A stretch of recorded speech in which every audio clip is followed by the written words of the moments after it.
It's me, MLB. Here is the second part of On Assignment Gyomei X Female Listener. Enjoy!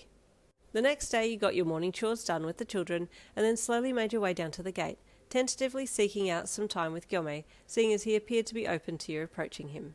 He was more than happy to sit and chat with you, and you spent a good part of the morning just talking with him before going back to make lunch for the kids. The next day after that, you made lunch for him as well, and took it to him, which he was more than grateful for. The next few days after that were much the same, but you felt like you had built quite a friendship in that short time, and he too seemed like he was always looking forward to your visits. The time for him to keep watch over your orphanage was starting to rapidly come to a close, but thankfully you and the kids had been able to sleep soundly each night, knowing that he was there to keep an eye on you. No demons had come in that time, but you were starting to worry that if he left it would all start up again. You hadn't said anything, but underneath the surface you were riddled with anxiety, and he picked up on it. "You are uneasy," he commented one afternoon as you sat talking. "Uneasy?" you asked. "Yes, I feel the anxiety in you. What has you feeling so?" he asked you kindly, his deep voice almost working like a strong ocean wave, dragging the remains of the sandcastle of anxiety down into the waters. "You leave tomorrow," you said softly, looking down at the ground. "Are you concerned the demon will return?" he asked gently. "Yes," you nodded. "I understand that you were sent here for a time, and that time is coming to a close. I get that.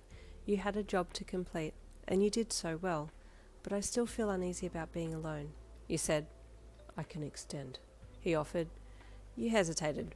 You really wanted him to be with you forever. Extending would be great, but it just postponed your anxiety to a later time.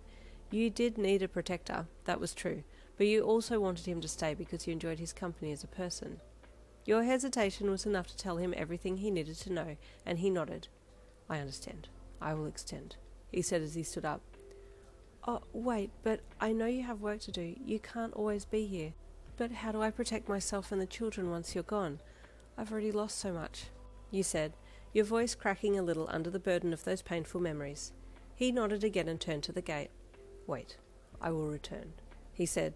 Then without another word he walked off, out of the gate, and off down the road. You sighed as you watched him go.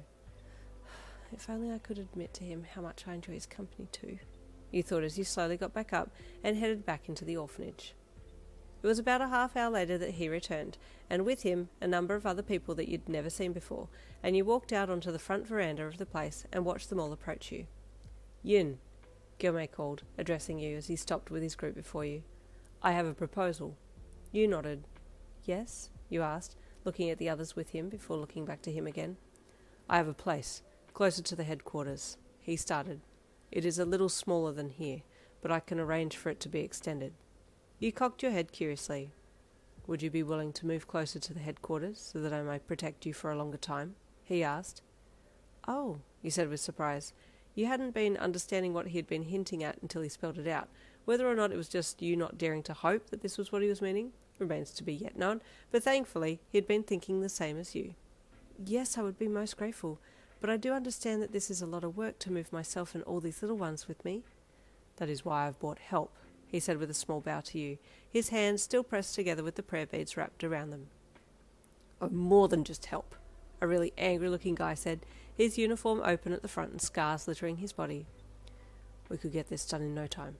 No need for those useless others," another replied to the first angry guy, his mismatched eyes with white snake coiled around his neck, making him look very fierce indeed. "Get to it then," Gyomei said sternly, and they both held their tongues and stepped towards you. You stepped back in fear. Both these guys had menacing auras around them, and you weren't used to it. "Be gentle," Gyomei suddenly said loudly, and the two flinched a little but didn't reply. "Oh, he can command them," you thought, as you stepped aside quickly to let them past. Gyomei then spoke to some of the others and asked them to do specific tasks, but you were suddenly approached by a few of your orphaned boys. "Mama!" they shouted as they ran to your side, grabbing onto the hem of your dress. "There's men! Strange men taking our things, and they're talking like demons!" they cried. "Oh, please don't worry," the sweet voice of a young girl in a butterfly howery said gently as she appeared beside you. "They look like brutes, and they have the brains of brutes, but they don't have much capacity for anything other than lifting things and fighting demons. They're simple creatures." She said all of this so sweetly it almost sounded like compliments, but you blinked at her a few times, staring at her sweetly smiling face, before looking down at the terrified boys by your side. They're here to help. They're friends of the Stone Hashira. He's helping move us to a better, safer place, he said to them. Are we living in a new place forever? One of the boys asked brightly. But I like it here, the other said a little sadly. You looked at both of them, placing a hand on each of their heads and giving them a kindly smile. We'll be closer to the Stone Hashira, and he said he'd look after us, he said with a comforting smile. Both boys' faces lit up, and they turned to Gyomei, who had walked over. Is it true?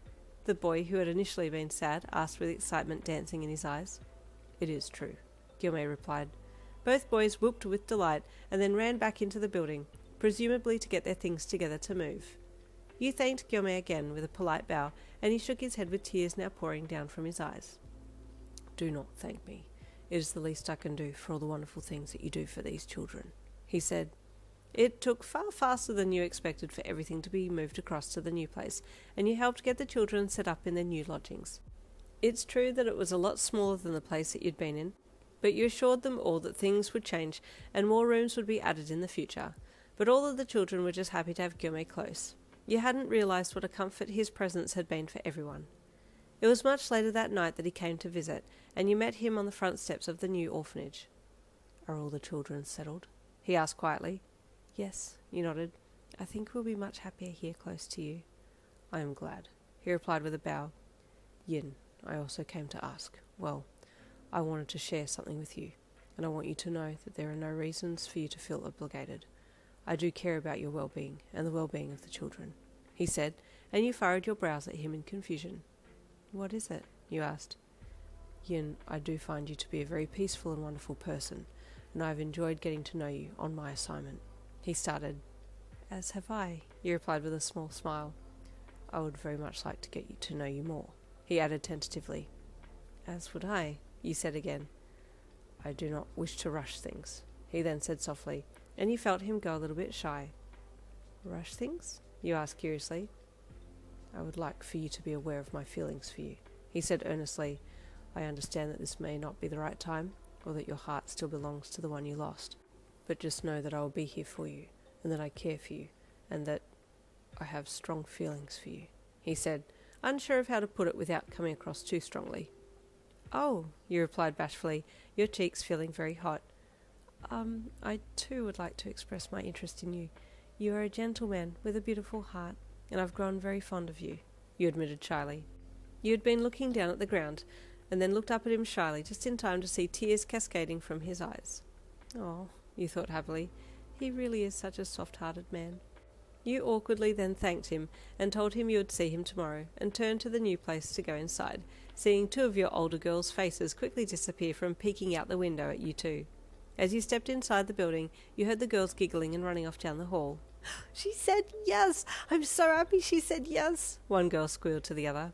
We're going to have such an awesome dad! This is going to be a cool family! The other replied with delight, and you smiled to yourself. Maybe it is true that there comes a rainbow after the rain, you thought happily as you went back to check on the kids.